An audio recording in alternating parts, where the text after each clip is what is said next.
I would say look at where you are now and think back on where you were. For me, it's like my background, to a degree, like I was raised in fire. And I reflected on it and it was like I was raised in fire, but thinking about the story of Shadrach, Meshach, and Abednego, my environment didn't touch me when I was a kid, whether it had been poverty or gang violence or any of those things, that I am here today despite all of those things. So that just showed me that God's hand was in the mix in my life, even as a kid.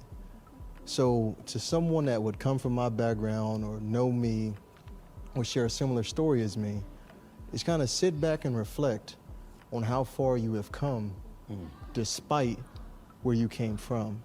And I think that kind of self-reflection can be therapeutic, where you can kind of let go of some of the things that have been holding you back from speaking up.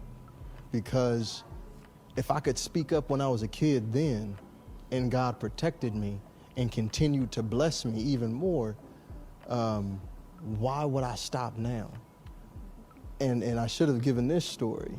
Like, I got my current job because my boss said, I showed up at one of your football practices and you didn't see me, but I saw you at the top of the stairs in a wheelchair supporting your teammates, even though you didn't need to be there. And it hit me and I said, God protected me 15 years ago, blessed me with an opportunity 5 years ago, and I'm just now making the connection today that it was him protecting me and being like the source of my thinking when I was a child, to then bless me in my adulthood. Yeah. And now I'm finally recognizing the fruits of God's labor 15 years ago.